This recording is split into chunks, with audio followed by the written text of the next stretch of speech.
Per kiekvienus rinkimus Raseinių politikai vis mums žada pastatyti baseiną. Besiklausant pažadų, plaukti išmoko tikriausiai jau visa karta moksleivių. Didžioji dalis tėvų jau seniai yra supratusi, kad savus vaikus išmokyti plaukti yra jų ir jų piniginės reikalas. Praėjusiais metais tarybos narė Vida Ačienė pasiūlė pasidomėti galimybę mūsų rajono vaikus pavėžėti iki artimiausių baseinų ir savivaldybės lėšomis mažuosius raseiniškius mokyti plaukti.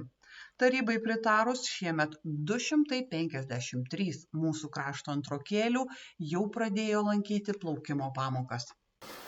Pati idėja gimė turbūt pasekoje tų sklandančių ankstesnių idėjų, kad Raseiniai turės baseiną. Kaip tik tai koks tai politinis sezonas prasideda, taip ir pasipila pažadai. Kai pradėjau gilintis į esmę, supratau, kad nepavyks pastatyti Raseiniuose baseino, todėl kad, sakyčiau, be prisidėjimo ES paramos kaina būtų kosminė. Tikrai savivaldybė būtų didžiulė finansinė našta, sakyčiau, netgi nepakeliama. Kada jau paaiškėjo, kad to baseino artimiausiu metu nebus, tada gimė kita idėja, kaip galima kompensuoti tą lūkestį. Ir vis tik tai mano prioritetas yra rūpintis jaunimu, jo užimtumu ir visais kitais dalykais. Taigi, nusprendus, kad čia būtų veiksminga priemonė vežioti vaikus į baseiną mokytis plaukti, to labiau, kad tų baseinų aplink Raseinių rajoną yra tikrai nemažai. Ta mintis buvo išsakyta taryboje ir jai buvo pritarta ir buvo skirtos lėšos. Tiesą pasakius, tai tos skirtos lėšos tikrai nėra labai jau skausmingos savivaldybės biudžetui, o pats procesas tikrai yra naudingas.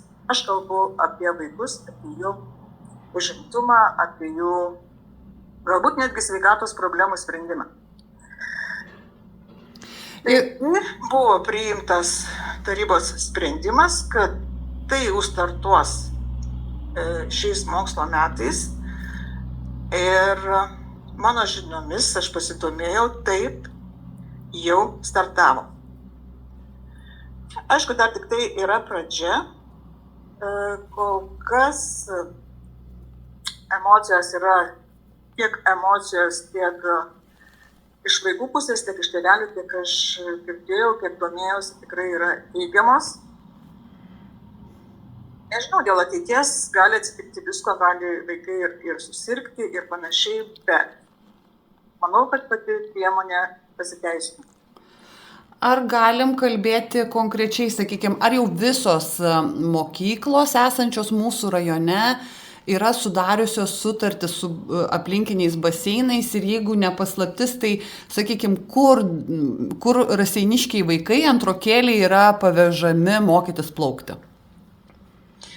Taip, yra jau visos mokyklos sudariusios sutartis rašytinės, aišku, dar yra gal ir ne visos rašytinės, bet visos mokyklos, tiek gimnazijos, tiek progimnazijos, tiek pagrindinės mokyklos jau yra pasirinkusias vietas, į kurias vyks su savo antrokėliais.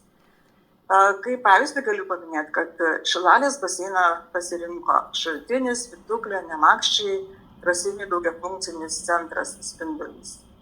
Toliau į Tauragės baseiną važiuotų Birkalnio pagrindinė, Pytėvėnus pasirinko Šiluva ir Betygala, taip pat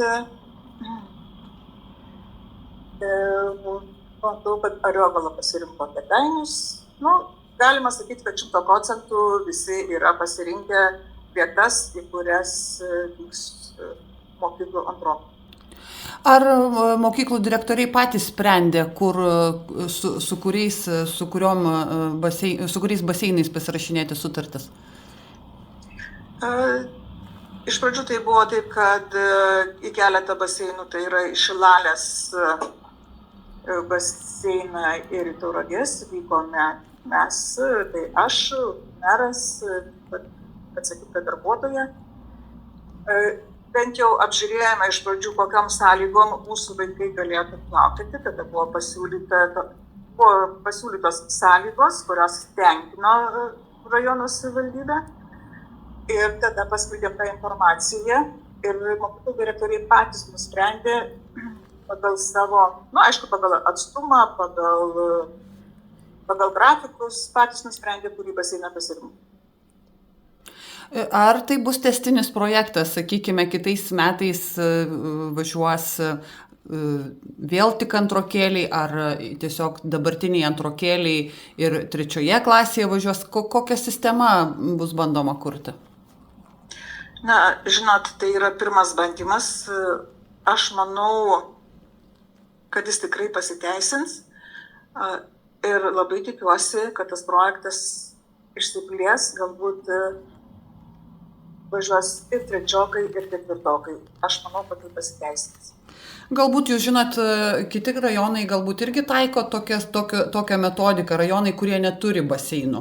Ar raseiniškiai čia kaip, sakykime, kaip pirmūnai bando spręsti šitą problemą, mokyti vaikus plaukti, neturėdami patys baseino, taigi vyksta į aplinkinius rajonus? Aš žinau, kad tiesiog tokios informacijos nerinkau, ką daro kiti rajonai, kurie neturi baseino, bet kada mes kalbėjom taryboje ir tiesiog matosi, kad Raseinių rajonas, jeigu tai galima įsireikšti, yra apsuptas rajonų, kurie turi baseinus, ir sėdėti sudėjus rankas ir laukti, gal kada nors Raseiniai taip pat turės baseiną, tai tiesiog nusprendėm, kad reikia dėrėtis su aplinkiniais ir tą paslaugą pirkti tiesiog iš aplinkinių rajonų, bent jau iki tol, kol mes turėsim baseiną.